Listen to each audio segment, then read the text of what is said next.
Hey, what's up, guys? Emo Cat Dad here, hanging out with you, bringing you yet another edition of Emo Cat Dad Listens.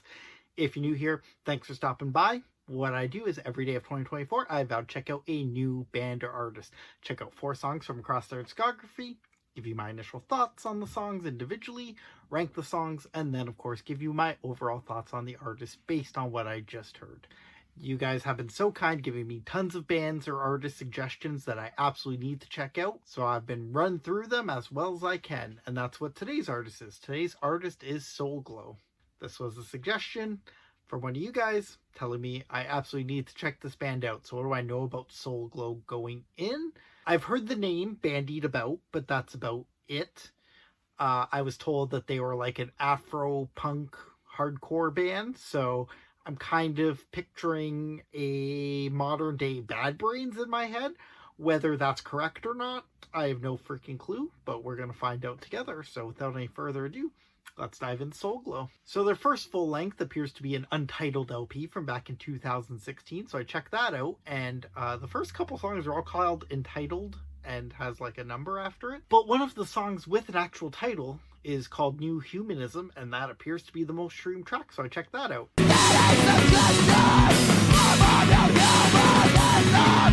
Okay, so this is old school punk rock meets noise rock musically.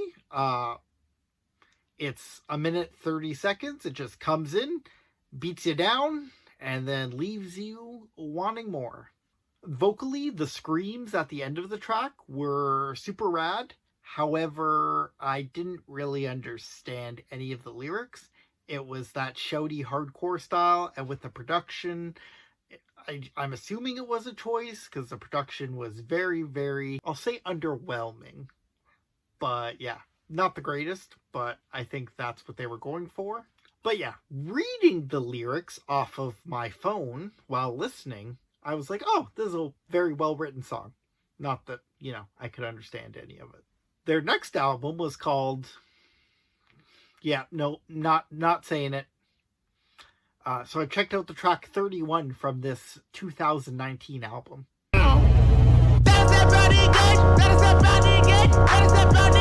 After the last track, I don't understand how this band could sound any more chaotic, but they managed to.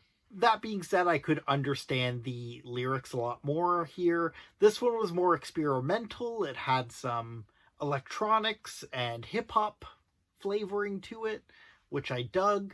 And, I could understand the lyrics. That's a big plus. What wasn't a big plus is the long outro. Thumbs down. But I liked the very end of the song. I'm not going to repeat it, but it was fun. Alright, so now we're into their popular stuff. In 2022, the band released a new album called Diaspora Problems. I don't know what that means, I'm not that smart. But I checked out Gold Chain Punk, which is the most streamed song from that album, and their most streamed song overall.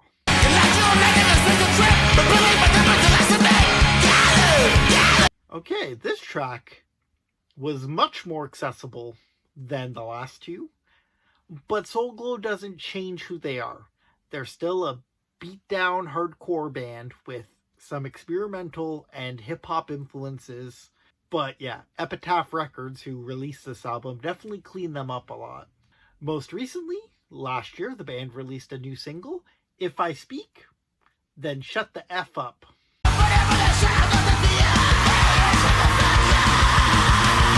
Okay, so this is still a hardcore song, with the heavy guitars and the fast drumming being front and center.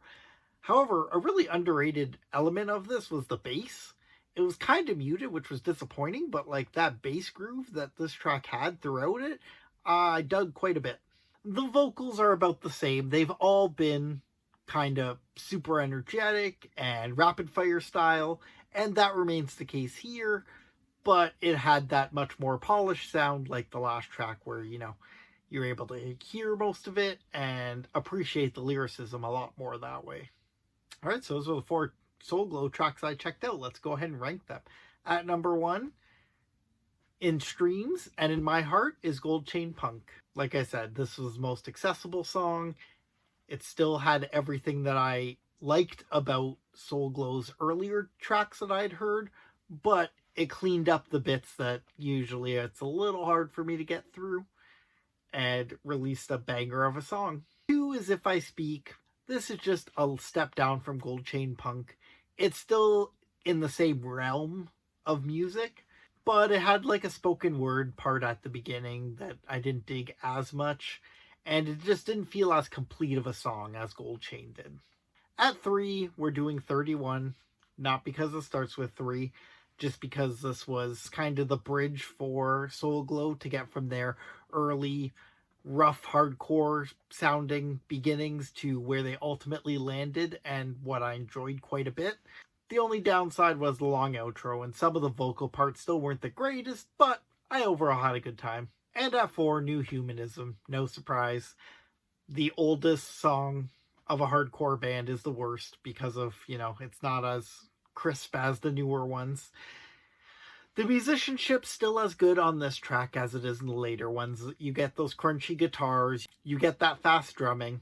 I still had fun with that, but lyrically I couldn't understand anything, which is a shame because the lyrics itself are actually super strong. Alright, so those are my thoughts on the tracks. What are my overall thoughts on Soul Glow as an artist? I really dig the vocal style, especially when you can actually hear the lyrics. Anytime someone does the rapid fire vocal delivery, I am so impressed by it. It's not something everyone can do. So when someone can do it, especially as well as a singer of Soul Glow here, it's super impressive. I always like the musicality of it. They don't just stay in the hardcore lane, although the first track I listened to basically was. They branched out and experimented with some funk, some hip-hop, even some fusion music. Really appreciate that. I don't want to just stay in one lane when it comes to my hardcore. You need to do something else for me, because if it's just going to sound like 90s hardcore, I'm probably going to get disinterested eventually. So I love when bands can do something else to keep my attention, and Soul Glow does that beautifully. But yeah, I'd like to be able to hear the lyrics, so let's keep that production budget up and keep the song sounding crisp, and I'm all into Soul Glow. Alright guys, thank you so much for hanging out with me. I'm your friendly neighborhood Emo Cat Dad. I appreciate you making it to the very end of this video. Please go back and check out the back entries of this series, Emo Cat Dad Listens. I've been doing it every day of 2024, haven't missed a day, so there's tons to choose from. Go back there, maybe I checked out another band you dug. But while you're on this video, please go down in the comments, leave me your thoughts on Soul Glow. Let's have a conversation. What do you dig most about this band? Is it the lyricism about the Black experience in America? Is it that hardcore musicality, or is it all the fusion elements they add into that hardcore? Also, be sure to let me know your favorite songs, and like I mentioned, more suggestions. Give me more bands or artists I should check out, whether they sound like Soul Glow or the furthest thing from it. I want to see them in the comments below so that I can keep pumping out these videos for you. Most importantly, I hope you stick around for future episodes of this, and the quickest way to do that is if you just cut my wrists and hit subscribe. Emo Cat Dad signing off until tomorrow. I want to hear you sad.